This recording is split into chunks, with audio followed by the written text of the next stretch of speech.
Welcome to DIY for Homeowners by Mother Daughter Projects. I'm Steph. I'm Vicki, and today we're adding a little more organization to the wall control wall. Wait, did you think there was tools behind us? Yeah, I did. There's not tools. It's actually vinyl cutouts of our tools. So why did you decide to do this? Well, a couple months ago I was on Wall Control's website and I noticed they had this new vinyl that you can use to make cutouts of your tools, and I thought, ooh, I bet that would work really well on my Cricut Maker cutting machine to cut out. And guess what? I was right. Totally worked. So Steph's going to show you how she actually did this. It's all her. I did nothing but help her with the stickers at the end. So let's take a look. First, I grabbed the tool I wanted to make a silhouette of. I placed it on a solid, contrasting surface. I took a picture with my iPhone. I sent the picture to my MacBook Pro by clicking the Share button on the iPhone in the bottom left-hand corner, then clicked AirDrop and selected my computer. On my computer, I'm using canva.com to remove the background from the picture. On Canva, I'm choosing a template to start with. It doesn't really matter which one. I have my blank canvas, and now I'm going to click Upload and upload my image, which is in my Downloads folder on my Mac. I open the image, and once it's on Canva, I select it and crop the edges just a little bit. You can make the image bigger, although size doesn't matter in the way we're going to be using this. With the image selected, I clicked Effects, then clicked Background Remover. This is by far the simplest and most effective background removal tool that I've ever used. With the background removed, we're going to download the graphic. Click Download, File Type PNG, click Transparent Background, and then click Download. With that done, we're going to open up the Cricut software. I have a new project open, and now I'm going to click on Upload on the left side, click Browse, and select the graphic which is in my downloads.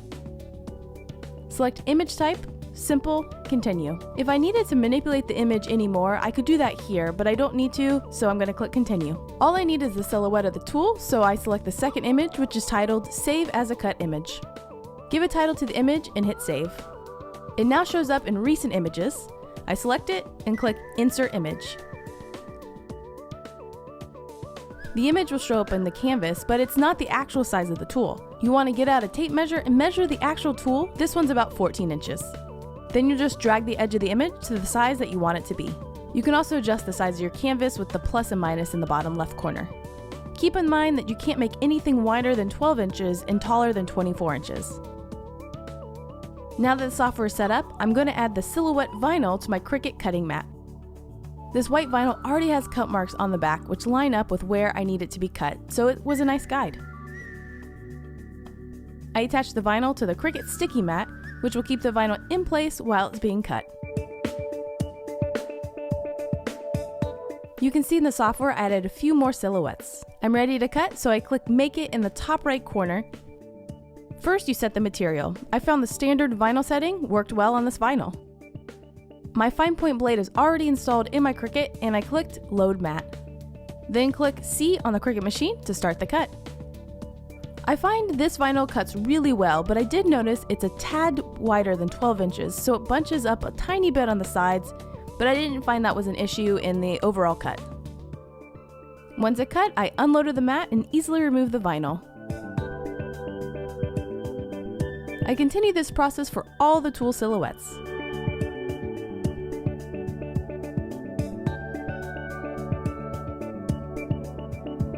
Back in the garage, I took the silhouette off the vinyl sheet and figured out the placement. For most of these, I had to remove the wall control hook and then replace the hook through the vinyl, which was easy to do and didn't harm the vinyl in a negative way.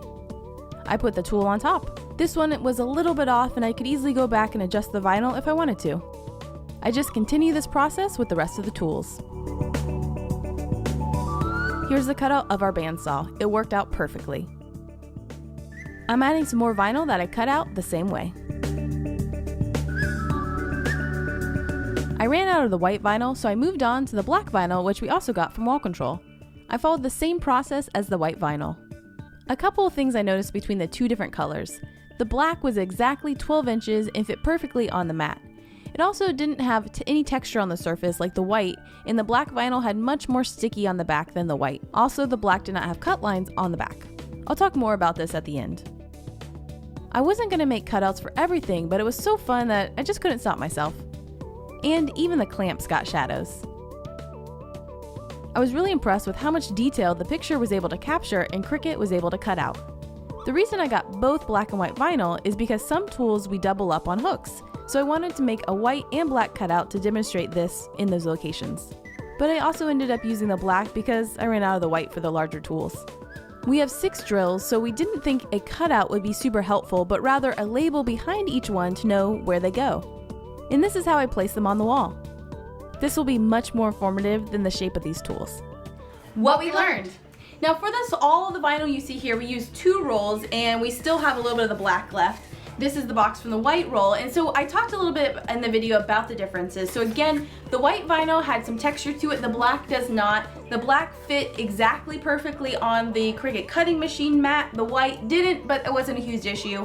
And also the black one seemed a little bit stickier than the white one, but overall both work well. You can see them both on the wall behind me, and they're sticking fine. So I would say either one, even if they have those differences, I think they both work really well. And we're excited to announce that we have a giveaway in partnership with Wall Control, and you can enter to win a $150 gift card, and you can choose whatever Wall Control you want, and all those details are below, and that will close on May 12th. As you saw, we used both colors of vinyl, so now we need your opinion. You like A, the white, B, the black, or C? It really doesn't matter, we like them both. So let us know in comments below which you prefer. Thanks for joining us, and we'll see you next time. Bye. And if you want to check out how we install this awesome purple pegboard in my garage, check out that video right here. But even better, check out the video where we installed it in my garage right here. I mean, mine's better, but it's cool. I mean, mine's better. It's purple. It's purple. It's the best. Why don't you add in comments below, you can see which one you like. A or B. Purple.